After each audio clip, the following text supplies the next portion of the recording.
જય શ્રી કૃષ્ણ બધાને। તો બીજે દિવસે સવારે મમ્મી હાજર હતા એટલે આપણે તો કાંઈ ટેન્શન હતું નહીં। હું માત્ર દૂધ લેવા ગઈ હતી, આવીને ફરીને સૂઈ ગઈ હતી।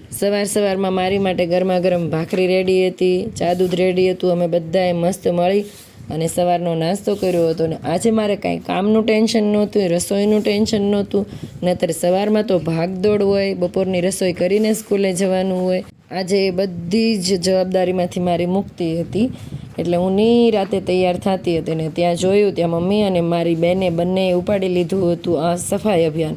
મારા બધા જ કબાટ ખોલી અને અંદરના બધા કપડાં તેઓ સેટ કરતા હતા અને જે કપડાં નહોતા જોતા એ બધા અલગ કાઢી લીધા હતા વગેરે બધું અલગ। મારા કપડાં, ધર્મના કપડાં, નાઇટ ડ્રેસ, રેગ્યુલર સ્કૂલના કપડાં બધું અલગ બનાવી દીધું હતું ને પછી હું નિરાતે નાહીને આવીને એમ કહેતી હતી, બેનો શાંતિથી બેસી જાઓ। મને કહેતા હતા તું શાંતિથી બેસી જા, અમે તારું બધું કામ કરી લેવાના છીએ, તું સ્કૂલે ઉપડ। વળી આજે મમ્મી અને મારા આ શાંતુબેન એટલે કે મારા ફઈના દીકરીને બંનેને અમારી સ્કૂલે પણ આવવાનું હતું। જે બાળકો માટે ભેટ લઈ આવ્યા છે ને એ આપવા માટે હું સ્કૂલે ગઈ ત્યાં બાળકો મને ખેંચી અને બગીચામાં લઈ ગયા હતા કે બેન જો આપણે વાડીમાં જે બીજ વાવ્યા હતા ને એ ઉગી નીકળ્યા છે। બાળકોએ અહીં બગીચામાં સરસ બાગકામ કર્યું હતું અને અમે બધાએ મળી અને બીજ નાખ્યા હતા। તેનો વિડીયો મારી પાસે છે, હું તમને તે બતાવીશ। અમે અમારી શાળાના કિચન ગાર્ડનમાં લિટરલી નાની એવી ખેતી જ કરી હતી અને વળી તેનું મુહૂર્ત પણ કર્યું હતું। એ બધા વિડીયો મારા ફોનમાં પડ્યા છે, હું બતાવીશ બીજા વિડીયોમાં। અત્યારે તો મમ્મીએ લાવેલા આવડું મોટું પાર્સલ હતું બાળકોનું, તે મેં ખોલવાનું ચાલુ કરી દીધું હતું અને એમાંથી બાળકો માટે અલગ અલગ પ્રકારના કેટલા બધા ગિફ્ટ નીકળતા હતા। મેં પણ નહોતું વિચાર્યું કે મમ્મી આવા સરસ ગિફ્ટ લઈને આવવાના હતા। તો સૌથી પહેલાં તો મમ્મીએ આ બધા ગિફ્ટનો એક સેટ બનાવીને સરસ્વતી માને ધર્યો હતો અને ત્યારબાદ અમે લોકોએ આ બધા ગિફ્ટ ખોલી અને મમ્મીને બેસાડી દીધા હતા અને મમ્મીને કીધું હતું કે તમે તમારા હાથથી જ આ નાના ભૂલકાઓને આ તમારા લાવેલા ગિફ્ટનું વિતરણ કરો। તો મમ્મી શાળાના તમામ બાળકો માટે ગિફ્ટ લાવ્યા હતા અને ગિફ્ટમાં હતું એક મોટો ચોપડો એટલે કે મોટી બુક, પેન, પેન્સિલ, સંચો, ઇરેઝર એટલે કે બાળકોની ભાષામાં કહીએ તો રબર અને વોટર કલર હતા। એ આ ગિફ્ટનું મોટું સરપ્રાઈઝ હતું એમ માની શકાય, કારણ કે બાળકોને આવા વોટર કલર અને બ્રશ બહુ ગમતા હતા અને ગામડે વોટર કલર તો મળતા જ ન હોય તો બાળકો એટલા ખુશ થઈ ગયા હતા વોટર કલર જોઈને। એમાંય જ્યારે અમારા સ્કૂલની અંદર જ્યારે આ બધા વાડી વિસ્તારના અથવા મજૂરના બાળકો આવે છે ને તેમના માટે તો વોટર કલર એમણે પહેલી વાર જોયા હતા એવું લાગતું હતું નાના બાળકોએ।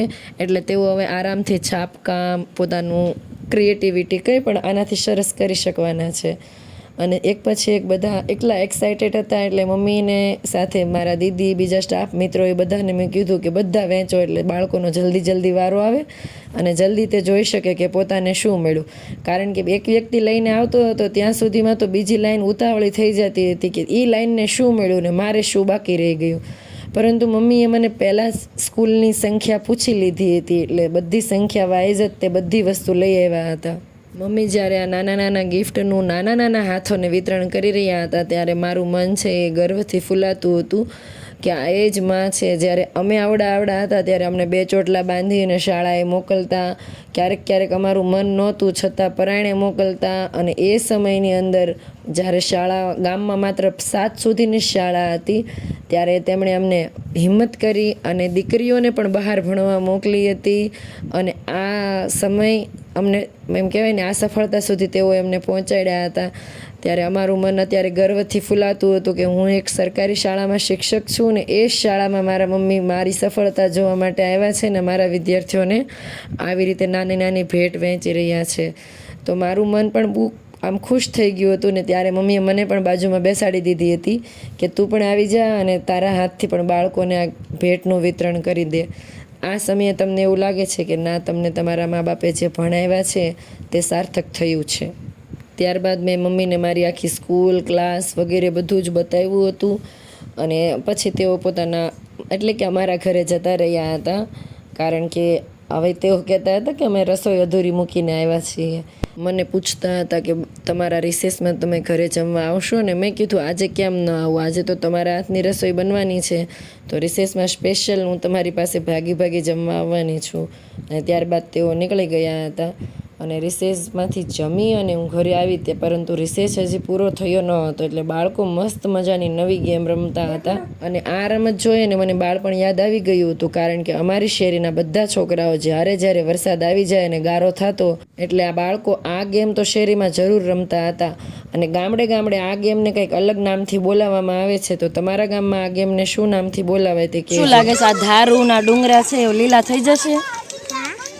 હશે લીલા કે જે આવા જ રહેશે? લીલા થઈ જશે. તો સારું ને, કેટલી મસ્ત હરિયાળી થઈ જશે. આપણે પાકું થશે ને લીલા? હા, પછી બધું લીલું થઈ જશે.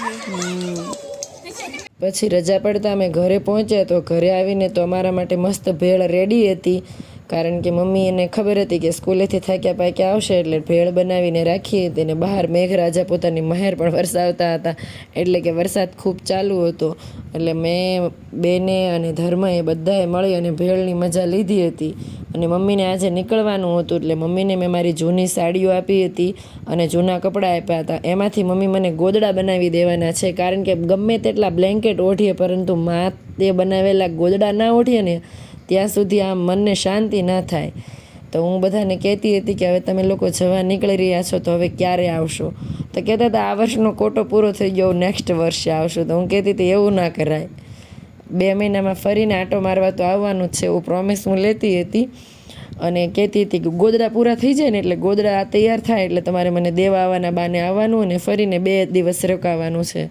તો મમ્મી કહેતા હતા કે દીકરીઓના ઘરે કેટલુંક રોકાવાનું હોય. હું કહેતી હતી આ સમાજની રૂઢી છોડી દેવી જોઈએ, કારણ કે દીકરો ને દીકરી બધું સમાન છે. હવે દીકરી એકલી હોય, હેરાન થતી હોય તો દીકરીના ઘરે ન રોકાવાય એવી રૂઢી છોડીને દીકરી પાસે આવવું જોઈએ. તો કહેતા હતા આવીએ તો છીએ, ક્યારે ના આવ્યા કે.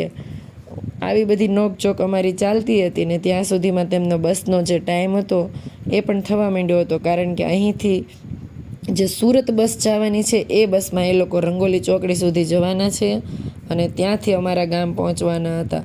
એટલે મમ્મીને મેં મનાવી લીધા હતા કે જેવા મારા ગોદડા તૈયાર થઈ જાય ને એટલે ગોદડા દેવાના બાને તમારે 2 દિવસ આવવાનું છે અને 2 દિવસ રોકાવાનું પણ છે. તો કહેતા હતા અહીંયાથી તો પણ મને જવા દે, પહેલાં ગોદડા તો તૈયાર થશે, કારણ કે મને બ્લેન્કેટ ઓઢવામાં જરાય મજા નથી આવતી. ઉનાળામાં તો સ્પેશિયલ ગોદડા માટે મારે અને ધર્મને ઝઘડો થઈ જાય છે કે હું ઓઢીશ તું ઓઢીશ. અને છેલ્લે મમ્મીને બસમાં બેસાડી દીધા અને આવજો કહી દીધું હતું. મમ્મીને બસમાં ચડાઈ આવ્યા છીએ. ધીમો ધીમો વરસાદ ચાલુ છે. 7 વાગવા આવ્યા, દૂધ લેવાનો ટાઈમ થઈ ગયો. ફરીને હતા એનું રૂટીન, એનું વસ્તુ બધી ચાલે. પરંતુ આવી રીતે 2-3 દિવસ તમારી પાસે તમારી માં કે તમારા પોતાના માણસો આવી જાય ને તો તમારી આગળ આમ રિચાર્જ થઈ જાય છે એકદમ. તો આમ કહેવાય ને જીવન જીવવાની નવી એનર્જી, નવી શક્તિ આવી જાય છે. અને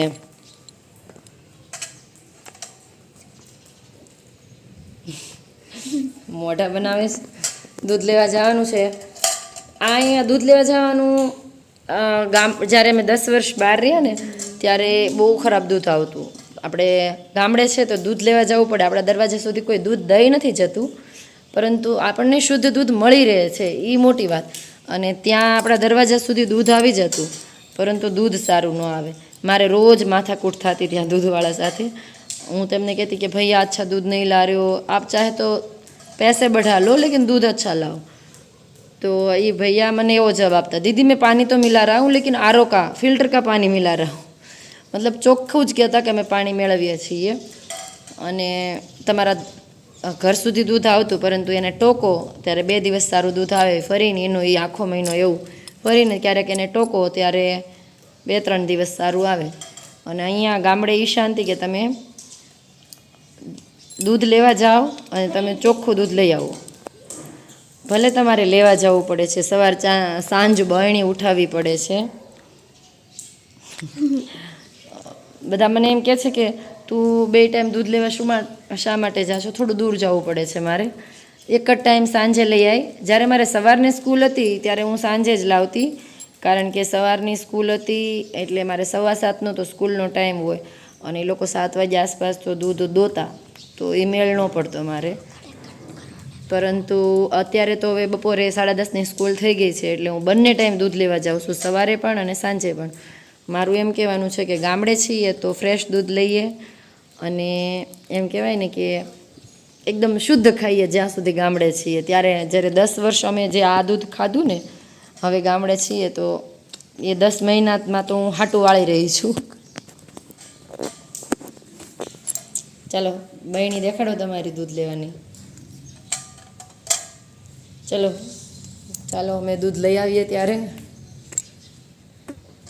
અને હવે વરસાદે તો માજા મૂકી છે એવું લાગતું હતું, કારણ કે એ બંધ થવાનું નામ નહોતો લેતો. બારે મેઘ ખાંગા થયા હોય એવી રીતે વરસતો હતો ને કેટલું બધું નુકસાન પણ થયું હતું એવા બધા પણ સમાચાર આવી રહ્યા હતા. તો તમે તમારા વિસ્તારમાં કેવો વરસાદ છે તે જરૂર જણાવજો, અને કયા વિસ્તારથી તમે મારા વ્લોગ જોઈ રહ્યા છો તે જણાવજો, કારણ કે હું તમને જે આ વરસાદ બતાવી રહી છું તે ભાવનગર જિલ્લાનો વરસાદ બતાવી રહી છું. તો તમારા જિલ્લાનું નામ તમે કોમેન્ટ બોક્સમાં જરૂર લખજો.